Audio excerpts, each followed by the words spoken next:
Before we get stuck into this video, I just wanted to mention that, as a lot of you probably already know, the PUBG Xbox team dropped some pretty big news today regarding the public test server patch notes, and it looks like there's going to be somewhat of an overhaul regarding the recoil patterns for all assault rifles, as well as a variety of different grips and attachments. So what does this mean for my recoil series? Well, I'm going to finish off the rest of the assault rifles with the current recoil patterns, and once the patch drops, I'll most likely do a full comparison series to see how drastic the recoil buff actually is. If you haven't had a chance to read the patch notes, there's some pretty big changes, so I've put a link in the description below. But anyway, let's get back to business.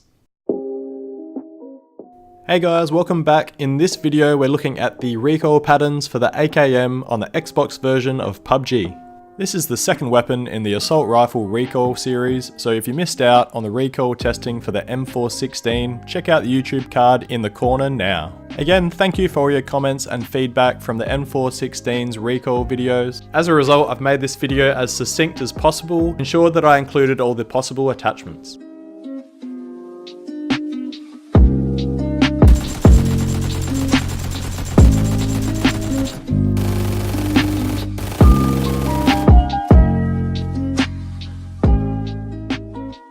So let's get stuck straight in with the AKM bare bones setup. As you can see, and as expected, there's pretty significant horizontal recoil. However, unexpectedly, the vertical recoil was actually marginally better than that of the bare bones M4 setup. The vertical recoil pattern improved consistently with crouching and proning positions. However, there was little improvement seen in horizontal recoil with crouching and proning positions.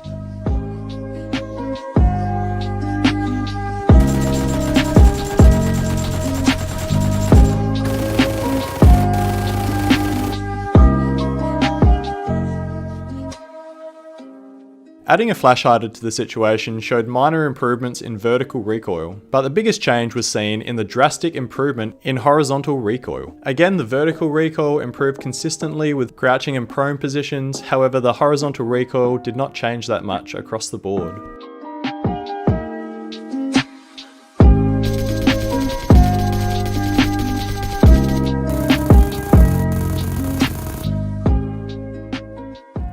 The AKM suppressor setup was pretty poor overall, with worse vertical and horizontal control compared with the flash hider. It did, however, show better early magazine spread for the first 10 or 15 rounds. This could indicate that the suppressor setup for the AKM could be better utilised as a longer range or sniping weapon, where short bursts are more likely to be applied.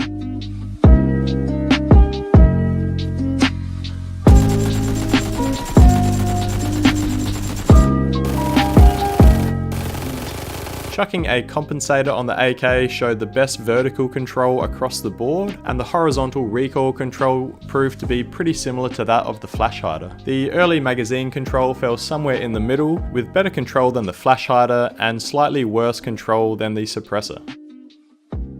Overall, as I'm sure a lot of you have found, the AKM's recoil pattern is highly unpredictable. Following this testing, I would say that the compensator is the best overall to control recoil, which is closely followed by the flash hider. It would seem that the suppressor would handle best over longer distances when used as a burst fire weapon, due to consistently good early magazine control across the board. A final point before wrapping up, this comment here gave me a bit of a chuckle. But it begs the question, why do a lot of the recoil patterns tend to veer towards the left? In trying to come up with an answer for this, I tested and retested all of the weapon setups, making sure that my character was aligned as best as possible. I even redid some of the testing in first-person perspective, as the camera angle for third-person perspective looks over the right shoulder. Despite my best efforts, the recoil patterns still tended to pull towards the left, which tells me that this is simply the default tendency for recoil on Xbox PUBG. So I'm going to be testing this out in-game, and I'd be interested to see what your comments and thoughts are, and if this is something that you've noticed when playing. But anyway, I'll leave it there, and I'll catch you guys next time when we talk about the recoil patterns for the SCAR-L.